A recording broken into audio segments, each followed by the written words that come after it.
to Irvine, California, and get Mr. Paul Sheldon Foote in on this. Thank you so much for being with us. Appreciate your waiting. You know, everything is spontaneous, and we have a lot of different reports. But tell me so far what you're hearing as far as the turnout in general, the importance of this, because as we know that from time and time again, from Western media, they do not call Iran a democracy. We have some that call it a dictatorship, and yet once again, despite the negative media coverage coming out of the West especially, we see that once again the Iranian nation have turned out to vote for whichever candidate they choose. What does that say about the situation to you inside the Islamic Republic?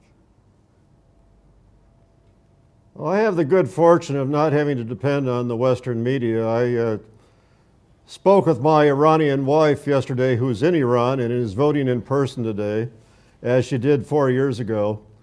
And she reported to me that she has never seen so much excitement. For the last few nights, large numbers of people walking in the streets, going around in cars, making noise, having a great time, like what we call a block party in this country.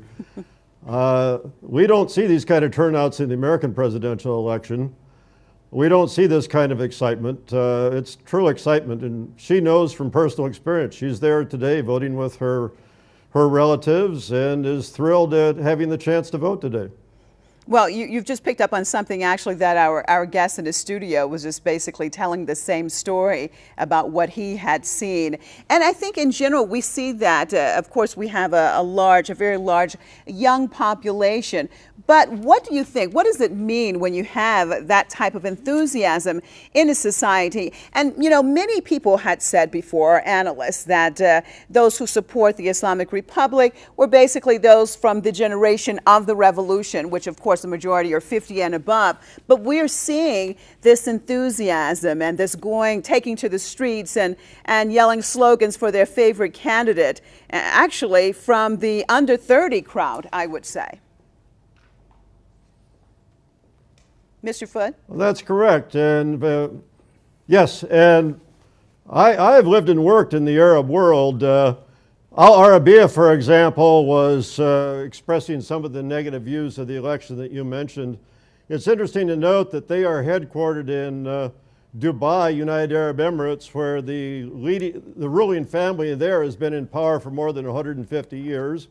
Likewise, Al Jazeera in Qatar, that ruling family has been in power for more than 150 years.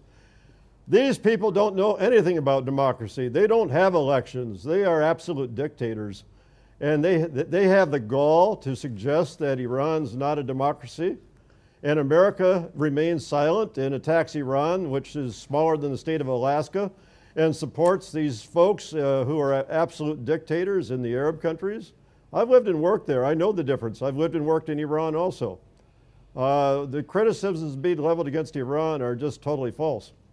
Well, let's look at it from the policy of the United States, as you've just brought up. Very critical, of course, of Iranian policy, and yet always very positive about the regime in Saudi Arabia or the regime in Qatar or several other of the Gulf countries. Do you think that it is in the interest, let's look at the interest of the United States, to have such an aggressive attitude towards Iran? It's a real shame on American history. America for a long time was beloved around the world for being the shining light on the hill kind of thing, but we have blown it with endless wars, support for Zionism, support for terrorists. We took the Iranian Communist Mujahideen Khalq terrorists off the terrorist list and actively used them. These are treasonous acts by American traitors in political power in America today. It's truly outrageous. And the countries we've been supporting are because they are willing to do whatever we tell them to do, buy whatever weapons we tell them to buy, and let them even control much of their economy.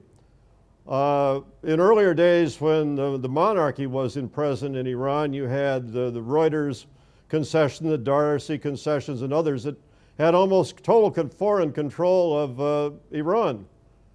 That ended with the Islamic Republic, and that's what the folks in the West really hate, is They no longer can steal the resources from the people of Iran. They would now have to pay for them.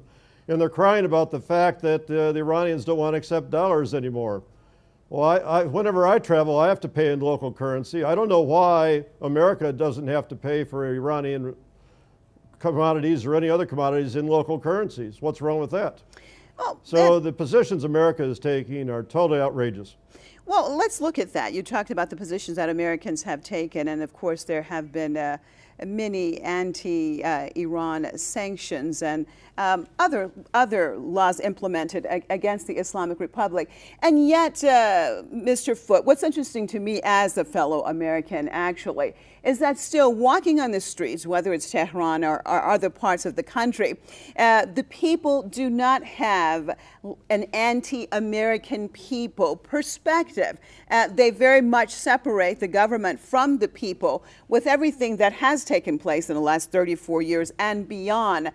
Do you think that that shows a maturity on the part of the Iranian nation? And I want to take the opposite look as far as the American people. And do you think that they actually have animosity or not towards this nation?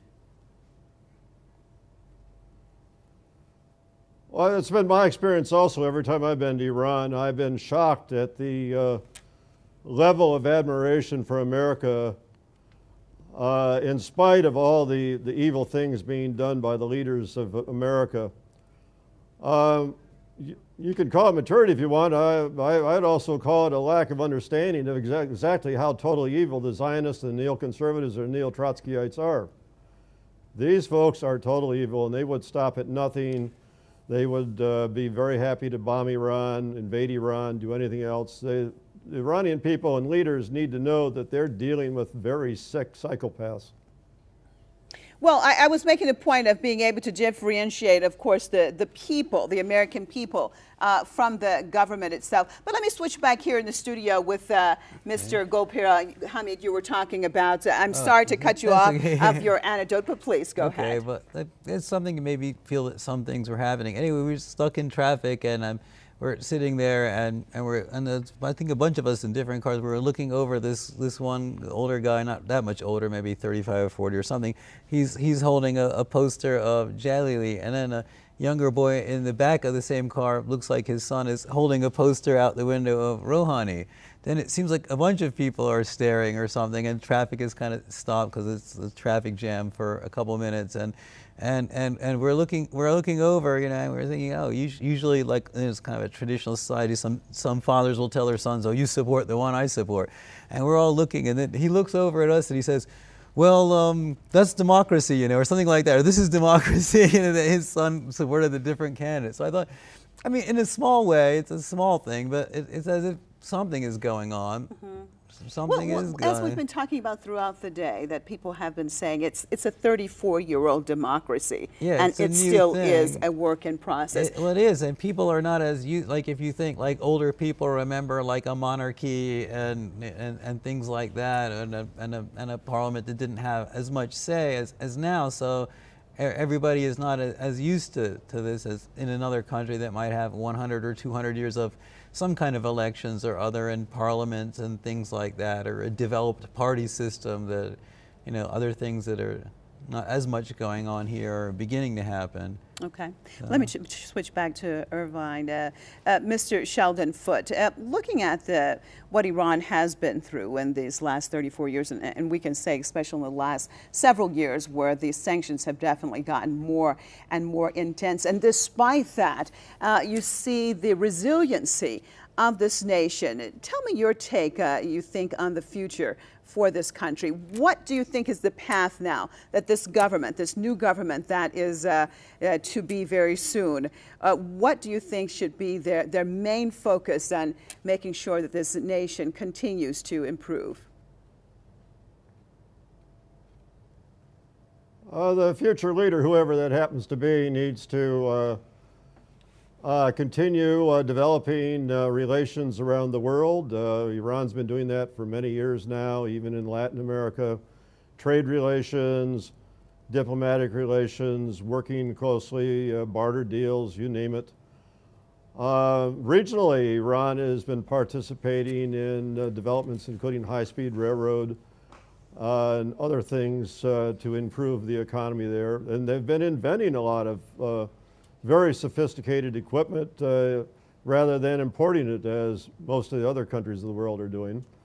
And that means places a higher value in education. More people want to become engineers and go into better careers. So this is the way they need to go, and they need to avoid confrontations with Israel and America and the West and just ignore them. All right, and on that note, I'd like to thank you, Mr. Paul Sheldon Foote out of Irvine, California, and of course my guest here in the studio, Mr. Hamid Gopira, for being with us. And as always, viewers, we appreciate you being with us. And just before I switched off of me, you were still looking at those long lines throughout the country. And what we do know is that so far the polling hours have been extended now to 11 o'clock. It is currently 10:25 p.m. So we'll be keeping our eyes out to see if it may be extended again. We'll definitely stay with us, and we'll be right back with all the latest that's going on inside of the country and elsewhere. Thank you so much for staying tuned to us right here at Press TV.